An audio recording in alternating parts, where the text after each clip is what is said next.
Yo, Trey, what's going on, brother? What's going on, man? You know what I'm saying? Chilling, man. At university right now, waiting on class to start. hmm I'm on here with my dog, about to shoot this podcast, man. But it's been a day, man. Like I said, it's been grinding. Was able to get out there on the golf course today. Continuing to work on the That golf swing. course is where it's at. Hey, man, networking opportunities, man, and man, it's just fun, man. Like you said, just we kind of have some of these conversations offline, like you need to be doing other stuff outside of your work, right? Because that's where you can build your network, and also it can be a place where it may be open for opportunities for different things. So I was doing hmm that, and like I said, doing that, then at university, then shooting the podcast, and after class, going hit the books, got to study for a couple of hours. And, what I'm Okay. saying? We're going to keep doing the work, man. What's happening on your end, bro? Man, bro, it's just everything is rallying up and stacking up. You know what I mean? Like the hardest part is understanding like when you a grinder, like that's what you do and everything just tends to flow together. Like the opportunities are coming in mass, but they're coming from these small sacrifices day in and day out that I've made throughout this, you know what I'm saying, deployment. This deployment is almost over, fam. And so it kind of it kind of makes it tough because you know what I mean. When you're a grinder, sometimes you feel like an imposter because that's what you do. Like you've just been in it. You know what I mean. You haven't had a chance to detach from it. So I got the PMP exam certification coming up, the official one coming up this week. I'm a part of a Lean Six Sigma green belt course, so I should be Lean Six Sigma green belt certified by the end of the month. What is that? So for the Uh, viewers who don't know what that is, what is that?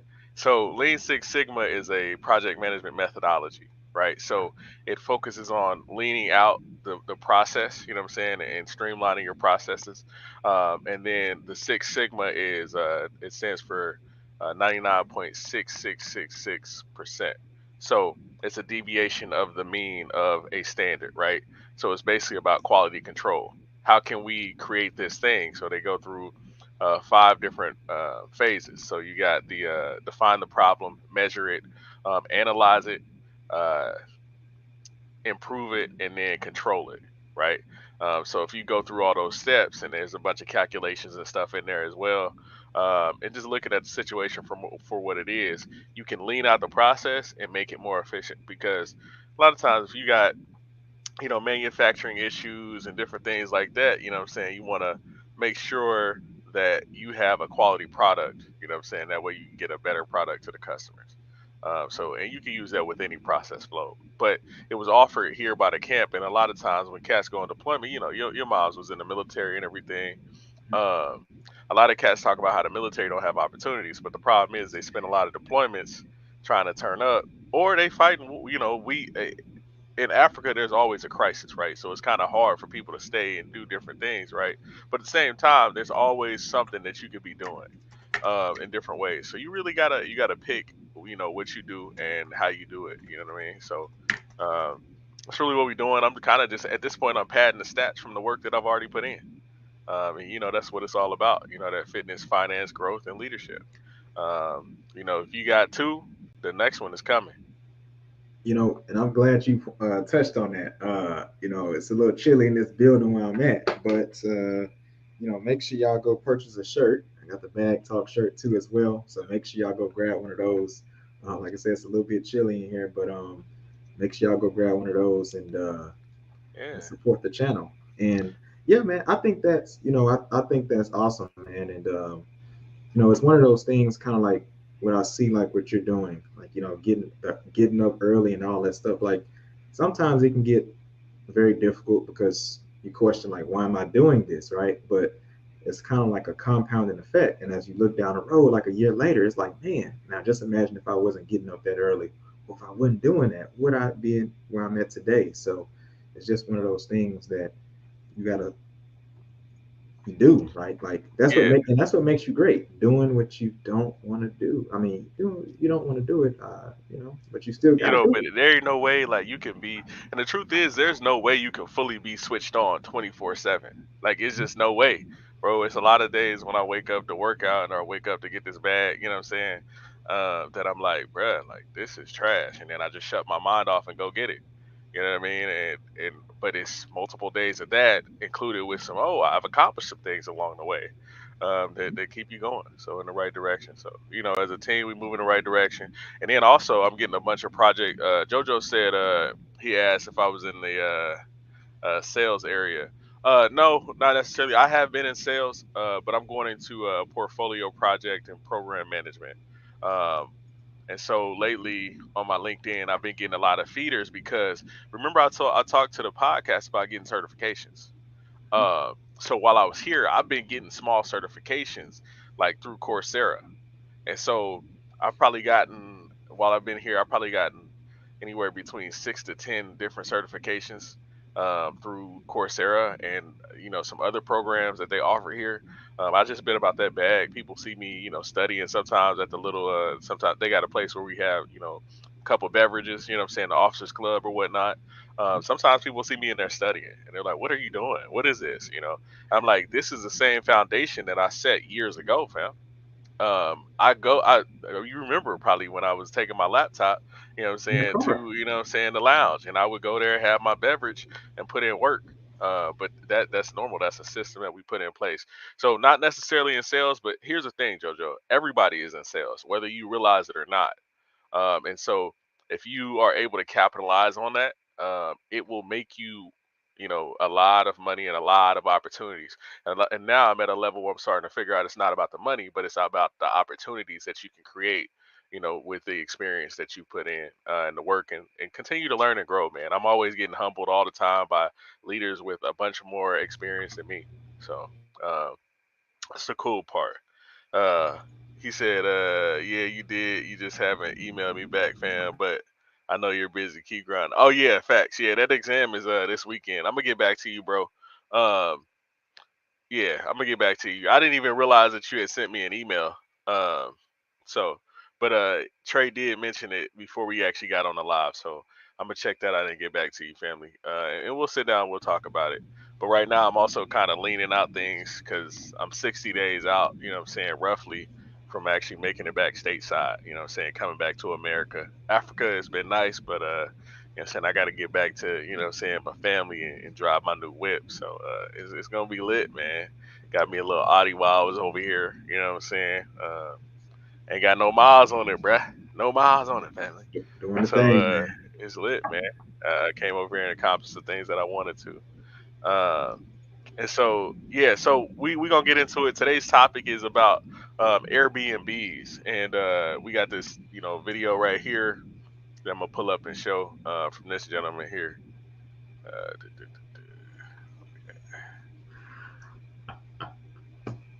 and so the interesting part about this is he's talking about the soaring demand of Airbnbs.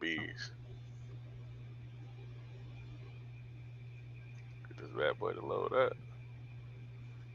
How do you seize opportunities you can't see? Essential intelligence from S&P Global sheds light on private market investments. JoJo So a says. better future is yours for the seeking. S&P Global. You hear it, Trey? Seek Yeah, I can hear and it. prosper. Yeah, I can hear it. There's an old saying by a late economist, I think his name was Benjamin Graham. He said, in the short run, a stock price is a voting machine. In the long run, it's a weighing machine. It goes up, it goes down. If you hold the stock long enough, the great companies will go up. But right now, it's a mood, and right now the mood is soured. So I think that's the way it is right now. I think the highest growth companies are also sometimes the more speculative ones, and people don't want to take a lot of risk right now. And so I think that's what's happening in the market. But ultimately, as a CEO, I try to focus on things I can control. I certainly can't control the stock market. I can control the performance of the company, and that's what we're focused on. Right, but when, for example, Uber's CEO, you may have seen the letter that he wrote to the staff, basically saying that the times are going to get tough. We've got to make money. There's got to be a return on capital. Right. And I'm old enough to remember the old days of path to profitability of the 1990s. Do you have to think the same things? There has to be a better business case. We already went through all that. In 2020, we lost 80% of our business in 8 weeks. We had to make painful decisions. Whoa. We did a layoff, restructure our company. We rebuilt the company from the ground up. Then we took it public. In Q1, we did $1.2 billion of free cash flow. In Q1 is our low season. Most people aren't traveling between January and March. So though I can't speculate on what Q2, Q3 will be, you can look at our last year's financials to get a sense of what's going to happen. So we are lean. We have 6,000 employees. We were very, very profitable from a free cash flow standpoint in Q1. We're feeling really good, and we are not pulling on the brakes. We're stepping on the gas. Russia and Ukraine and Belarus. I follow closely what you've been doing there, and of course. So I want to pause for a second. I want to address the fact that he did mention, how they had that lag in 2020, and then they came forward and started stepping on the gas. That's what happens in markets all the time. But the interesting part is, I wonder where the numbers from, the inflation of more Airbnbs, but at the same time, the restrictions for, the vid and a bunch of the vaccines also have been, starting to get lifted, within Q1, within that realm from last year, Trey. Right. So that makes it one of those things where we got to really look at the numbers and say, oh, okay, hey, how and why is this doing this, right? That actually changes things. He said, oh my God.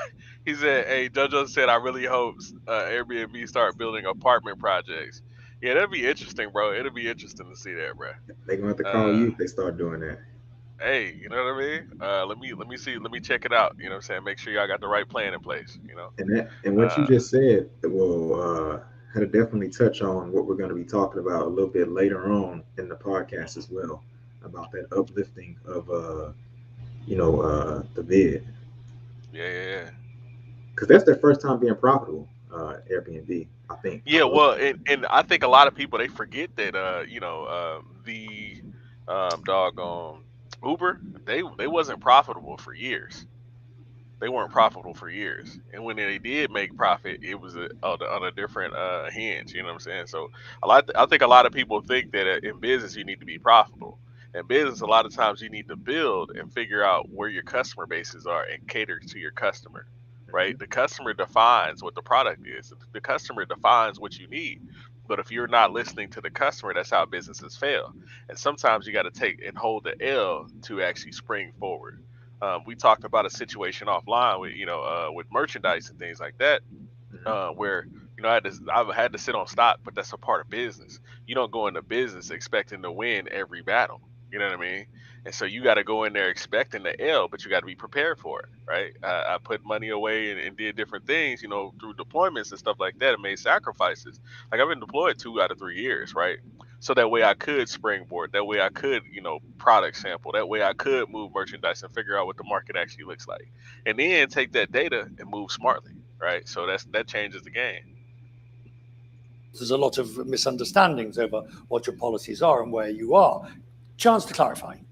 Well, we pulled out of Russia, we pulled out of Belarus, and that means we're in almost every country in the world, but North Korea, Iran, South Sudan, Russia, Belarus, maybe 1 or 2 others. You will stay out of those countries. And the reason I ask that is because there's a sort of a percolating view from many businesses that you'll go back as quick as you can, so to speak. Well, we're not going to make a business decision here. We'll make a principled decision. If it seems like the right thing to go back, we'll go back. So long as there's a war, there's an invasion that won't end, we're not going to go back.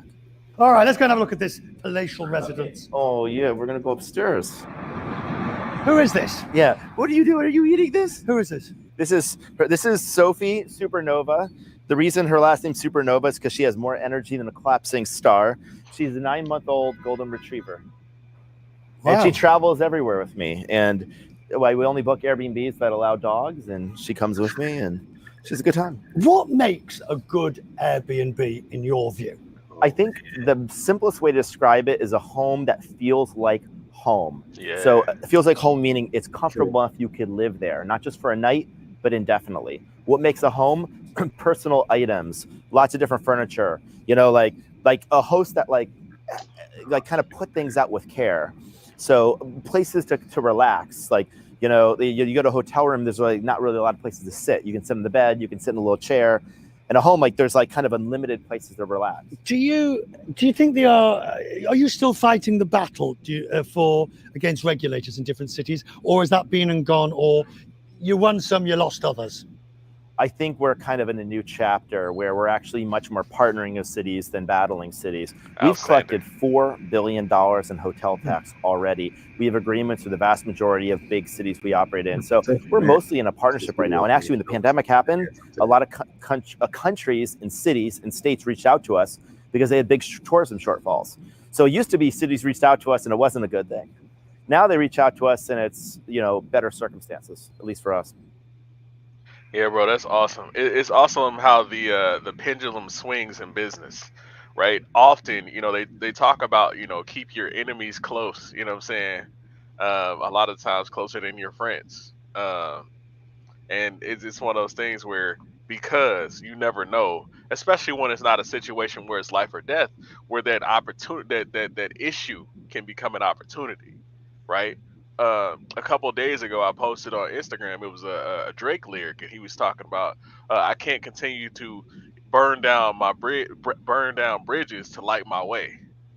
And I was like, "Wow, a Powerful. lot of people are burning bridges to light their way." And the issue is now where you going? Now you drowning. You can't swim, right? Not every situation that you go through and every issue that you go through in life uh, needs an opinion, needs a decision to be made right there and to address that problem. Sometimes you got to sit with it and be like, is this really a problem or is this just a roadblock? You know, and a lot of that falls on your inner circle, right? I'm glad I have, you know, you in my inner circle, because it's one of those things where we talked about some, you know, some things that I felt were setbacks, but they're not really setbacks for me because of the tempo I operate at. But you know, I'm very analytical, so I'm like, oh, this is a setback. You like, fam, you done came here, you done killed it, you done slayed it. You know what I'm saying? You winning. You know what I'm saying? And that changes the tide. Yep. That, you know, we had that conversation, I think, offline the other day when I was telling you that, right? I was like, man, look, you know, sometimes it's easy to point out like the negatives and everything, but I try to always be positive, right? Because you know, we all have things going for ourselves, whether we acknowledge that or not. Sometimes it's easy to push those things to the side or block those things out because we're so focused on the negative things. And then I wanted to say like something that I found interesting when he talked about when he's talking about like the Airbnbs, right? Like these Airbnbs was like with these hotels. Like there's been a couple of interesting discussions on YouTube. You know, before the billion, shout out to BDB. Y'all go support his channel as well. He talked about this. But the CEO was saying that with the hotel rooms, like the rooms are very small and whatnot. You know, that's true. But one thing that I would say too is that with some of these Airbnbs, and I like Airbnbs, right? Because I think they're better than hotels in certain instances. But with some of these Airbnbs, they have so many restrictions.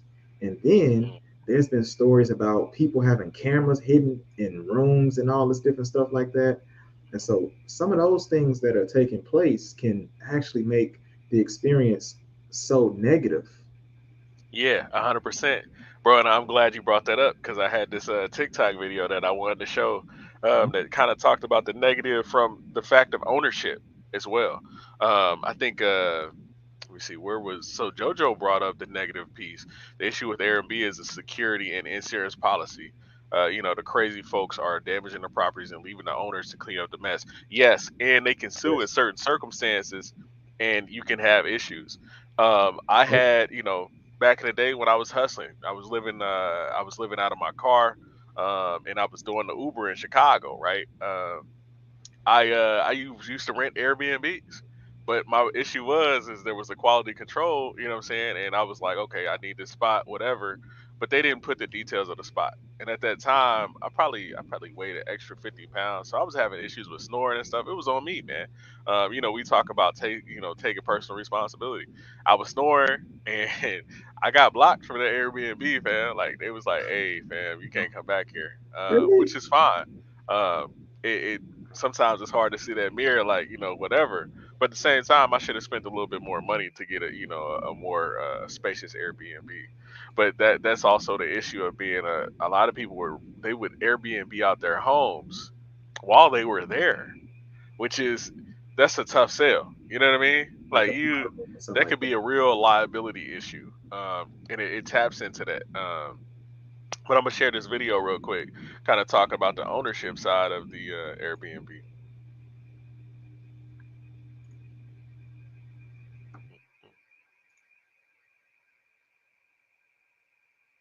Do you know that I started an Airbnb? Like, you the dark side of Airbnb. Let's not go into multifamily right now. Let's talk about Airbnb. Okay. Airbnb is all the rage. Do you know that I started an Airbnb like 5 years ago? A business that did $1 million in revenue 5 years ago. And everybody's like, oh, it's such a lucrative business. It's such a good business. We got sued for $1 million. Yeah, we got sued for $1 million. Bruh. You know, Sana ran that business. Single-handedly took the business to $1 million a year and then got sued for $1 million. Why? Because the Airbnb insurance policy on every guest is, guess how much? $1 million. So the person literally booked with the intention that I'm going to sue Airbnb. Tenant or her customer did not fall in the apartment. She fell in the apartment community in the parking lot. Bruh. Claimed that there wasn't enough lighting. What do we as the business owner have to do? They don't talk about this. People now are preaching Airbnb as if it's something brand new. You can make millions of Airbnb. It's the highest return. Yeah, but you have all these people who squat in the properties. You know, if you have a squatter imagine you have an Airbnb, you're leasing out from an apartment community, right? And you have a squatter in your apartment. What are you going to do? You can't do nothing. Because we were the tenants. We were the business that was the tenant. You have to go through an eviction process. You know how long an eviction process takes? 30 days, 60 days. It could take 90 days. Just like and somebody, you have to go through that process, but nobody talks about that. I'm going to tell you the dark side of Airbnb. Let's not go into multifamily right now. Let's talk about Airbnb. Yeah, bro. That's crazy, ain't it? Like, that's literally insane. But that highlights something. That does highlight. What'd you say? That highlights something, though. Like, when you listen to that message, because, like, it's kind of one of those things, like how a lot of people think that they can get rich, like gambling, right? Like gambling with the markets and stuff like that. Mm-hmm. And it's the same thing with, like, not only Airbnb but real estate in general. It's like people think, oh, I can just go get rich buying a house or two in real estate, but they're not looking at all the other things that come with that. And then what JoJo said, like with the squatter thing, right? Then, like I said, with, like, especially like if you're in a college town where they have like a lot of parties and stuff. Mm-hmm. I mean, sure, you're making money for the football games, the big football games, but look what you got to deal with after the fact. The damage, bro. We both been in college and been on campus. Like, we see what the aftermath looks like, bro. Like, I've been to some parties, like, dude. Like, I'd have been to some parties where it felt like the floor was like about to cave in, fam. Like, and then eventually, like weeks later, it did, fam. I was just blessed that I wasn't there. I'm like, then, like, they went through the whole basement. Yeah, I done seen some videos like that where they was playing like a finito song by Chief Keef or somebody, and they all fell through the floor. I didn't realize how common parties like that were, bro. Like, I'm just, saying a kid from Southern Illinois, you know what I mean? I'm like, oh, okay, man. When we party, it was usually like in a cornfield or something. Everybody bring out the trucks, do the thing after the football game. Or you had somebody family who had a little bit of bread. I was poor. But shit, if you're on the same team as somebody with some bread, we go out, you know what I'm saying? They whole parents let them rent out the whole crib, you know what I'm saying? For the turn up. They got the Apex silver card and all that stuff, man. Yeah, bro. But it shows you a lifestyle of what you can have if you put in that work. But that don't mean you're gonna get that fast cash from Airbnb and be able to flip it like you some type of baller. That's the biggest issue. Like, people, that was the thing. It goes back to the Uber situation. I thought, I was out there every day hustling and grinding, but I had no clue what I was doing with my finances. That's where we got with the Hungry Millennial Network. If you notice, like, my earliest videos were in that same Uber car talking about grinding and hustling. My thing was I had to grind. I had the growth piece. I was developing the leadership piece. But I had no clue about finances, and I had and my fitness wasn't in tow. I got all the way up, from, my graces of 180 to 250, right? Trying to grind, right? And we're finding now that, the grind, right? You need that balance of that fitness piece. And that's why I realized I couldn't continue, struggling and breaking my back for FedEx, grinding myself into a pulp. There's a difference in these grinds, right? There's a smart grind and then there's a harder grind. Jordan found this out. Kobe found this out. All the greats found this out. There is that understanding where they grind, right? And that is outstanding. But you got to have a plan to level out that grind and go into grinding smarter, because we are aging, and you can age gracefully, right? You can age. You got more wisdom, you got more charisma, you got more bread, right? You take care of yourself. Like, that is, that is the next level, and that will change your life. But at the same time, you can't continue smashing your face and your body into a wall. I see it all the time out here. We got higher ranking individuals, everybody from, the private to the general. We got a bunch of different things where cats, they get out here and they push themselves to the limit, financially, physically, all these things, and they end up broken because of it. And there ain't nobody really, and as dudes, there ain't really nobody to take care of us like that. We got to take care of ourselves, you know what I'm saying, to look out for ourselves, because a lot of times we are the backbone of the situations that we put together and we craft, right? We have to hold ourselves accountable. And that's a tough move. JoJo said, the landlords need to also do background checks. Again, fast cash leaves fast and creates debt. You have to pace it and be careful and smart so that your cash is stable and later makes you money. Yes, 100%, JoJo, 100%.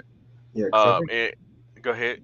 I was gonna say, because I think the only thing that Airbnb has right now, which is similar to the same model that Uber has, which so you get like a rating, right? So every time you stay at an Airbnb, the host will, after they come in and clean up the Airbnb, they'll leave a review about you, and so you'll get a rating, right? But the problem is with ratings, like, you learn this in statistics, right? It's because they can sometimes be altered, right? Or somebody can know how to remove the negative ratings and just leave up the positive ratings, and that also may flip the numbers, where it may say, 100%. oh, this is a good tenant, just like a restaurant. This is a great restaurant. Yeah, because the restaurant is only posting the good ratings. They're not posting the negative ones. 100%. And that flips it on the head to what JoJo was talking about. JoJo, I did receive your email about tech. I will get back to you and send over some information and some different resources to get you started. But that being said, I'm gonna try to help you get your LinkedIn on point if you don't have a LinkedIn, and try to march down that avenue. But you'll have to kind of bear with me, because right now I'm trying to transition. So we'll set up a little timeline, build out a program, project, objectives and milestones. We'll build out a poem, and then we'll kind of go from there and see where we can get you to. Because I believe in the people in this brand, and that's what we have it for, to help out our listeners and get them where they need to go. Because I even eventually want to do like a month where we do a tech series and have a bunch of different tech people come on the network. So I think that would be dope as well.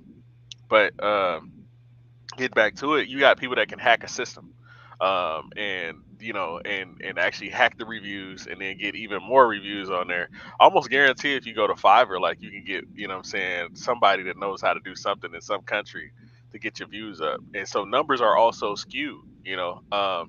Just because somebody has a 5-star experience doesn't mean that's a 5-star Airbnb, because a lot of those reviews are subjective, right? If you stay somewhere and they give you a bad review, that could also be subjective. Because you have different people from different cultures and backgrounds. And I've seen situations, and I've been in places because of, a lot of times the way I carry myself, and a lot of times I'm just a fly on the wall. But I've seen what these people say about other people that are just minding their business. Because when you come from the bottom, you deal with, there are poor people from every race at the bottom.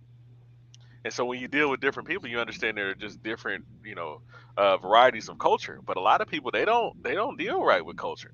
Like, I have some people that I'm surrounded by, like, every time they talk about an African American person, is how dark they are, or the dark ones, or, oh yeah, they're a little darker. Oh yeah, the black guy, it's one of those things where I don't really get offended by it anymore, because I can't really judge where they came from. But at the same time, I'm mentally taking notes, because I've been in situations where You know what I'm saying? Me not understanding the ramifications of where I was had me bloodied and battered. Like I've been in some situations, and they were friends. Those were people I grew up with. And so people ask me why my circle is small. It's because I realize if your circle is too broad, then you might have some issues out there. Trey, did you have something? Uh, no, I didn't. I was just gonna say that what was I gonna say? Yeah, so I was just gonna say that like another reason why I was thinking about something as well when he was talking through the video. He was talking about like why he see that like why they're profitable. Um, I think that we're seeing like pent up demand. Like the demand for travel is still high, despite Yes. people cutting back on spending elsewhere. Right? Like you Hmm. see that people are cutting back on clothing and all that stuff, but they're picking up their spending in terms of buying groceries and stuff like that. They're resilient in that aspect, but traveling is still there's a lot of demand, man. There's still pent up demand. I Hmm. remember going through the airports this summer, and I'm talking about jam packed. You know, I'm looking at here, I'm like, okay, they talking about a looming recession. Like, what recession? These people still out here moving, and Yeah. and Yeah. 100%. it's crazy. Well, and then you got to think about like we live in, where we live at in the United States, we're blessed on the behalf of, how our system is set up to make more money. You can make money and, what I'm saying, at the same time, go blow it the next weekend and go get it back. And a lot of these, smaller countries, they spend their whole life trying to save up money and try to eat and live the minimum life to make a way. So that's a really tough one because yeah, it's not lessening down, and I'm kind of excited about it because I'm gonna get back. Maybe take me a couple trips. You know what I'm saying?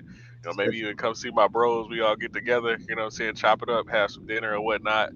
Um, and just vibe and kind of and touch base on that end. But yeah, no, bro, there's a lot of demand.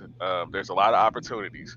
But like we like to say on the channel, like get um, don't get be fooled by the opportunity, right? Um, because if you get fooled by the opportunity, you know what I'm saying, it's one of those things where you can really take a huge L. mm, And a lot of times, how you reduce taking that L, you get your income up, get your bread up. Get your income up, get your opportunities up, not just your income. You know what I'm saying? Because I'm going into a stage where it's not necessarily going to be just about my income. It's going to be about my opportunities, and that's why I'm here. I'm seizing all the opportunities. They got I might even take an IT course while I'm out here as well, on top of the Google IT fundamentals, um, just so that way I got that check in the box.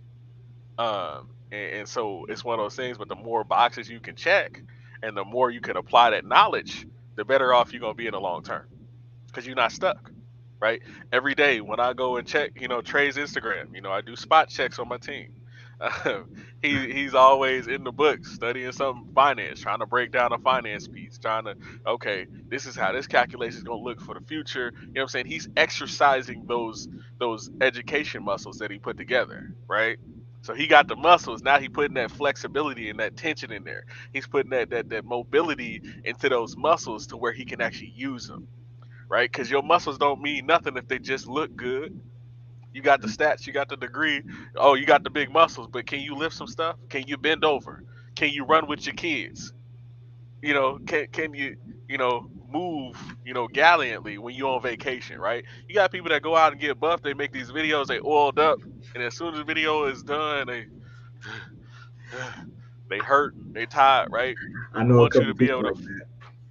yeah, bro. Like, you know what I'm saying? I'm like, dog, like that's a lot on your plate. You know what I'm saying? Like cause I got to a point where, I have a decent amount of muscle. I'm just like, I just got to maintain it and stay in shape.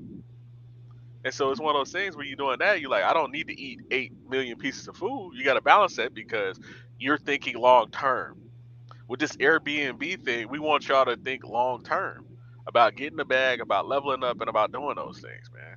Yeah, Uh, think Hey, long we term. appreciate you, JoJo. What JoJo said, I pray you both get everything and more that you earned and work for. Hey, bro, that means a lot to us, bro. And we gonna get it, man. I think it's hard because we're very strange. Like we're weird. We're a different breed, and a lot of people don't quite understand us and how we work and how we put in that work. You know what I'm saying? But not everything needs to be understood. You know what I'm saying? because a lot of people ain't gonna understand your vision and where you going and why you always working, why you always doing this. Because I want my freedom. It's not about money to me. It's about options and freedom, and being able to have the option of having a home on the East Coast and the West Coast, and if I want one in the North, because I like the homes in Skokie, outside of Chicago. They got some, classy homes up there, and then I want the Texas crib. You know what I mean? Like, why not? Escape the. What'd you say? That's that escape the matrix, man. And I was kind of thinking when you say long term, I think that ties into another point that that we was going to talk about is like how can you actually make money with Airbnb? Yeah. Okay. Usually in let's see, it's nothing. Let me see what JoJo said. JoJo, he made another comment. He says, "It's nothing strange or weird, bro. A lot of people can't understand truth because the majority live in their own lies." Yeah, it's shocking how many people don't wake up with any type of plan. Like they just like measling through. Like I'm like, what? Like okay, and a lot of times like I can't judge them, but I take notes. Like, okay, this is somebody who doesn't plan properly, so I have to kind of do every the day. background work to get there. Because it's a lot of people that talk very well. Like they are extremely articulate. You would think they were the greatest salesman in the world, but there's no backbone to anything that they say or do. So, what you was talking about making money off of Airbnb, family? Yeah. So, when it comes to Airbnb, right? Like obviously, the guy in that video, that's an outlier for one, right? Yeah. That's something you're not gonna see like for every third person or 10th person, you're not going to see them making $1 million in Airbnb. When I was doing my research, what I found was that the average host tends to make about 10 to 12,000 a year doing Airbnb. Because you got to think about it. A lot of these people, from my experience, right? Because I've traveled a couple places, Airbnb, and talking to them people and understanding their story. A lot of them will say, "Yeah, I usually only do this X amount of times during the year. My job consists of traveling. So while I'm traveling, I got the Airbnb for sale, for rent, right? During my time that I'm not there. And then I got some house cleaners that come in and I got some people that manage it.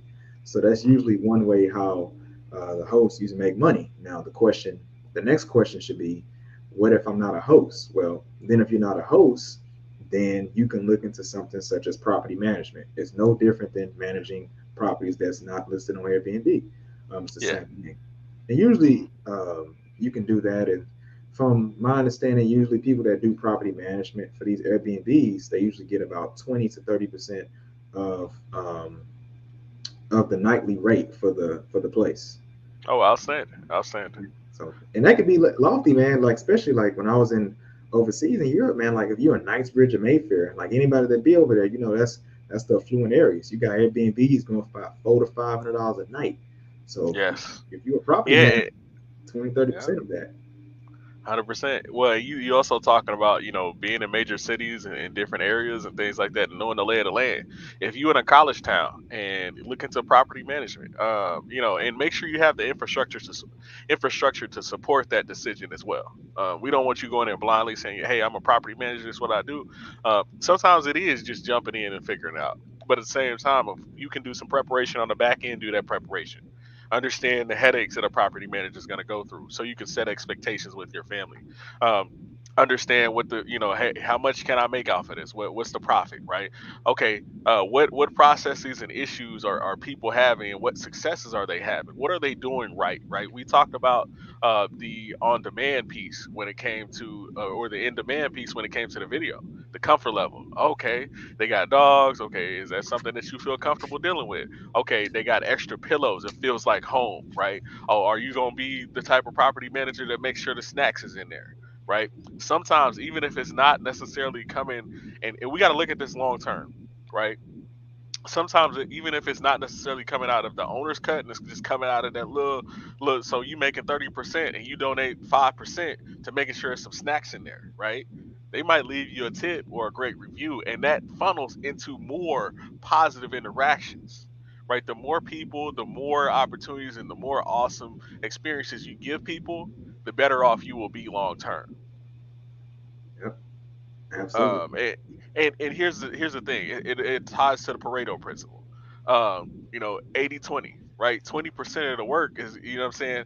A lot of times 80% of the work is going to yield 20% of the results, and this and there, right? 20%, you know what I'm saying? That 20% of work that you put in can lead you to another 80% of opportunities as well. You know what I'm saying?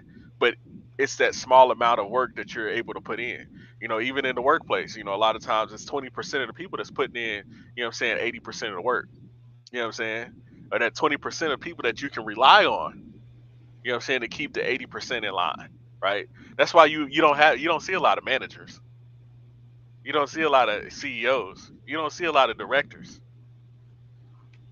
And so you just want to look at that as, hey, how can I create this and turn this into a better experience? You know what I'm saying, for the people that are going to tap in and rent my Airbnb and all those things. And if you keep the customer in mind, right? Obviously, they say that the customer, you know what I'm saying, is always right. That's not always true, right? Sometimes we have to make decisions for other people when we're in certain situations. But that being said, the customer does give you valuable feedback to improve your brand, to improve your thing. We're making slight changes here on the network because most of our customers, guess where they come from? Our listeners, our supporters, they come from Bag Talk. And so it's one of those things where we kind of, doing a little bit of Lean Six Sigma there, trying to figure out, hey, the different variations of the mean, how can we get back? How can we lean out our process so we can be successful in the future? But the only way that we actually become successful is through y'all. And cats like JoJo. Man, 20% feel more like 5%. Ignore this kind of work was crazy for me last week. Oh yeah, it's all good, fam. That's that energy, and those is the conversations we want to have. Because when you out there and you grind and put in that work, you're gonna be a part of that 5%. The Pareto principle is it's a principle, it's a guideline basis. But a lot of times, yeah, you're right. Like a lot of times it's 5%, 10% of people that are, doing well. Because you also have those people, that they do enough, which doing enough is great. Because then I can benchmark off of what you're gonna provide. You know what I'm saying, in that situation. And I know you just do enough type of cat. Cool. Some people happy with that, and that's okay. It's okay to be a do enough type of cat. I love it. Where I get frustrated is when people tell me how awesome, how outstanding they are, and the work that they're gonna put in, or they're for a month they grind to get to the goal, and that was it. It's not a process. It's not a lifestyle. But I can't expect everybody to be outstanding and put in the type of work that me and Trey put in. That's why me and Trey are on this platform. That's why we're on this podcast. Well, that's why we have the confidence to talk about what we talk about. That's why I'm up at, what time is it? 3 a.m., 3:44 a.m. here in Africa. That's why I'm up like this, because I got that dog. I understand the connection between where I wanted to be, where I was, and where I am, and where I want to be. It's not like the work ethic necessarily changes. It's just the direction changes. We make tweaks and adjustments along the way, so that way we can step into all of the things that we worked for, all of the opportunities that we put in on, so that we could win. You don't win today. You win tomorrow, and the next day, and the next day, and the next day. And so those success principles that you do in one thing, they translate to other things. You've just got to make the decision. Every day, man. So before we wrap this up, Trey, did you have anything left for us? Yeah, I was gonna say, I was gonna jump in and say, touch on a couple of quick things that I wanted to talk about. Another thing that you can do, if you're not we got being a host, being a property manager. You could be a house cleaner as well. Yeah. Go in and clean the house. Some house cleaners get paid like $20 and $30 an hour. So that could be another way. And then if you're an affiliate, so like you have your own website, and you're putting the Airbnbs on your website, you could be an affiliate for Airbnb, and every time somebody books the Airbnbs that you list on your site, you can get compensated for that as well. Yeah. Touching into the taxes part, like I said, I'm not an accountant, right? Don't study accounting. Everybody, I'm just another rich guy on YouTube. Everybody rich on YouTube. I'm just another rich guy on YouTube, financial guru, but not an accountant. So, and this is not financial advice. Just saying. So one of the things that you got to consider when you're doing the Airbnbs, just like any small business, if you make over $600, you got to fill out and turn in a 1099K form. So if you're selling Airbnb, you making over $600 a year in a calendar year from that Airbnb, you got to fill out that form. So that's something that you want to take note of. And then lastly, right, just how we have income, you also need to look for deductions, right? It's no different than Yes. regular taxes, right? I mean, you got your income and then you got your deductions, right? So, Yeah. And if you know with that, if you got that long term plan, you can look into depreciation as well, especially if you're the property owner. right, So that also changes things because the more people you have there, the more I would assume things start to depreciate because they're gonna break down. But kind of look into seeing your local tax laws and things like that, and how that actually melts down because there's a lot of opportunities in taxes, especially once you break past a certain income bracket. You want to figure out how you can, balance out your taxes. yeah, man. Taxes get, yeah, and like you can even do the home office depreciation as well, which takes in depreciation and it's often prorated, right? So for X amount of years, they do these calculations and you get a number, and then you say, okay, this can be applied each year for a certain amount of years, so it's prorated. Um, Hmm. and then so with that Airbnb thing, um, obviously like the deductions you can take is some of the like utilities, right? Utility expenses, any maintenance that you have to do, right? I'm not sure if you can do like you should be able to do the interest deduction, right? For the loan, like for the home loan, right? You should be able to do that, but I'm not sure. But I think you should. I think that can qualify as a deduction. Um, Make sure you're looking into that, you know what I'm saying, checking it out and seeing what little opportunities, because it's all about the small things that add up. It's never about the big picture. It's all about the micro that builds into the macro, that builds into all the big things that we want. And just those small pieces, it actually changes the whole thing. It sounds overwhelming in a lot of ways, but you can do it. You can make it happen. right. Yep. So that's pretty much. I want to highlight this. He says, "I really appreciate you guys so much." Yeah, Jojo, we appreciate you, man, for tuning in. And one last thing I just want to say, you said here, I have to stop helping so many coworkers and get back to learning programming. Yeah, man, you got to put yourself first, right? Because obviously it's great to help others, but you got to help yourself before you can help others. And some people would say, Anton would say, you got to be selfish before you can be selfless. So you got Yeah. to put yourself first. Yeah, 100%, Trey. That is spot on, brother. And the thing with that is when you putting yourself first, that doesn't mean you have to ignore people, but that means you have when you got your stuff in tow, you already know you can give people a scope of what you're gonna help them with and how you're gonna help them. And that's what I do. I give them a scope, and then if they don't come through, if they don't answer the questions, if they're not, what I'm saying, on the right page, on the right footing, I continue doing my thing, and then I keep it moving. Um, because you got to put your mask on first. You know what I'm saying? Don't be fumbling trying to put somebody else's mask on and you're not putting your own on. And it's hard, man, because I'm an empath. I really care about people. I really, really, really want people to be successful. Like I want you to be your best self. I want you to be the greatest ever because we all can be the greatest ever in our lanes. Just because you're the greatest ever at basketball doesn't mean I can't be good at basketball and good at marketing and good at business, right? So then that makes me the greatest ever in those three different things, right? You know what I mean? Or I found a different sector. Like, in IT, I was studying, IT and IT fundamentals. There are 5 different layers, right? Everything from, the hardware layer all the way up to the application layer. Um, and through that, there's a broad base of things that you can be excellent in.